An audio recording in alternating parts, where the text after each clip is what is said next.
Hello mga tropang texters, sa videong ito ay makikita nyo ang pag-overhaul namin ng fuel pump ng main engine. Matagal na kasi itong nag-overdose sa PMS at nagsimula ng magparamdam kaya habang naka-anchorage kami ay ubusin na lahat para walang kaba sa biyahe. Sana samahan nyo kami hanggang dulo ng video. Syempre bago simulan ng trabaho, gawa muna tayo ng risk assessment tapos toolbox meeting. Tapos stop na natin ang lube oil pump at i-off ang MCB lockout at tagout, sunod isarado ang control air system para sa supply na hangin ng puncture valve, e-engage ang turning gear at isarado ang fuel inlet valve sa fuel pump na e-overhaul. Pag okay na lahat, bakbakan ng mga katropa. Habang tinatanggal nila ni Von at Riz ang high pressure pipes, ay dinahan-dahan ko namang i-disconnect ang control air connection pipe ng puncture valve at fuel oil drain pipe na matatagpuan sa likod ng fuel pump top cover.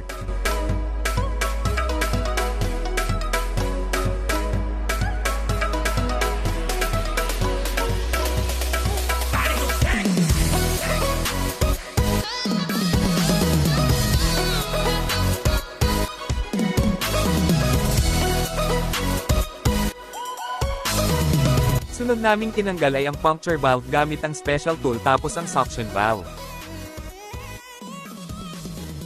Ayan na mga katropa, ginamitan na ni Taguro ng 100% na lakas ang pagluwag ng top cover fixing nuts at 2 bolts. Isunod nating tanggalin ang pin sa fuel index pointer tapos luwagan ng 2-track at hilahin ng todo palabas. Shoutout pala kay Macmac na masipag bumaba ng alauna para mag-aral.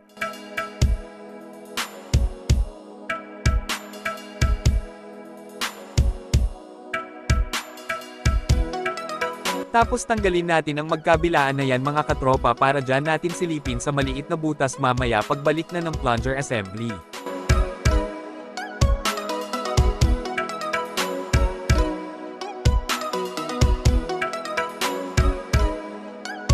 Ngayon mga katropa, iangat na natin ang top cover gamit ang dismantling screws.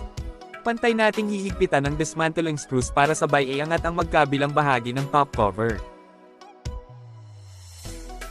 Kailangan natin para pagtanggal ng dismantling screws ay di na bababa ulit ang top cover. Sunod ay gamitin na natin ang lifting tool ng fuel pump top cover. Ikabit ang center screw ng lifting tool sa fuel pump plunger at siguraduhin na maluwag ang stop ring ng center screw.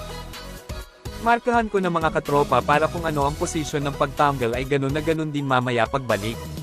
Maliban sa overhead crane ay ginamitan namin ng chain block para kung sakali mang matigas ay maramdaman at hindi masira ang fuel pump. Kailangan dahan-dahan lang ang pag-angat mga katropa at tingnan din ang posisyon ng fuel pump 2-track kasi minsan kusang pumapasok. Pag nakapasok ang 2-track ay di yan naangat. Kailangan hilahin na naman ulit ng todo palabas ang 2-track sabay angat ng top cover ng dahan-dahan.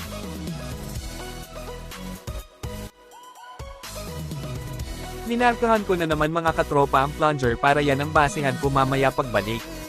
Pwede naman yan magkabaliktaran pero sa akin lang kung ano ang posisyon ng pagtanggal ko ay ganun din pagbalik. Ngayon mga katropa ay ipakagat na natin sa bench vise ang assembly.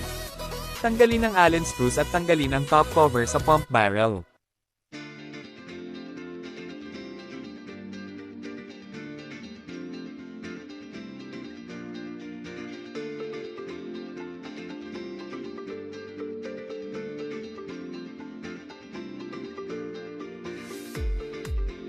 Sunod ay nilinis na nila Louie at Von ang fuel pump parts.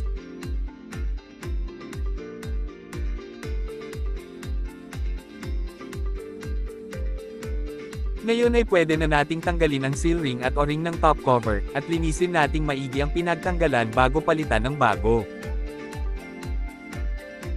Ayan dumating na ang tatay namin sa makina para kumustahin ang kanyang mga bambino.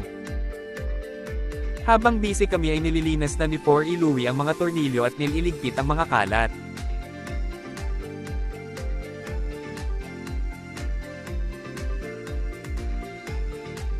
Gamit ang metal polish ay pinapakintab na ni Romy ang barrel at plunger tapos i-inspection natin ang condition ng plunger at barrel according sa instruction manual.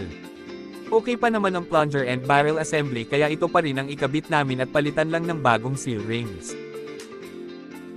Abangan nyo mga katropa ang pag-overhaul namin ng puncture at suction valve tapos kung paano namin binalik ang fuel pump top cover, plunger and barrel assembly sa fuel pump casing sa part 2 ng videong ito. Baka magtaka kayo mga katropa kung bakit iba-iba ang numero ng mga fuel pump na nakikita nyo sa video. Ito ay dahil minsan wala kaming bakanting tao para maghawak ng camera, kung may makabakante ay saka na ulit maka-video. Buti masipag bumababa si Messman para mag-aral kaya minsan siya na ang pinapa-video ko.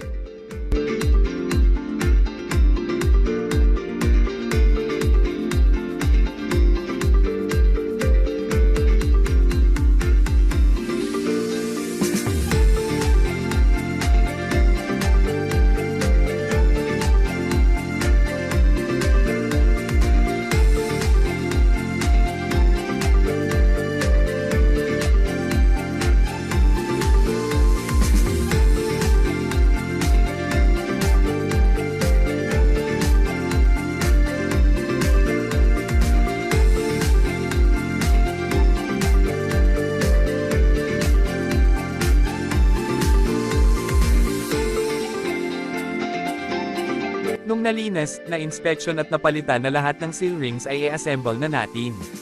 Sinalpak na ng 2 luwi ang top cover sa barrel at boy walang daplis.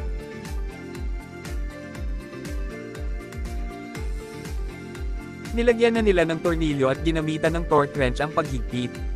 Para sa eksaktong torque ng paghigpit ay pakitingnan na lamang sa instruction manual ng inyong makina.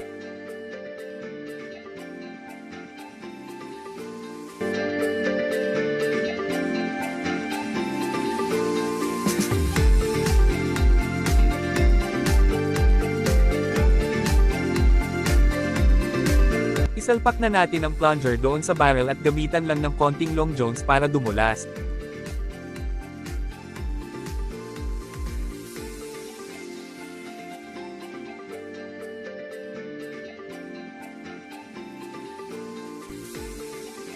Ikabit na ulit natin ang lifting tool ng fuel pump para isalpak na doon sa fuel pump casing.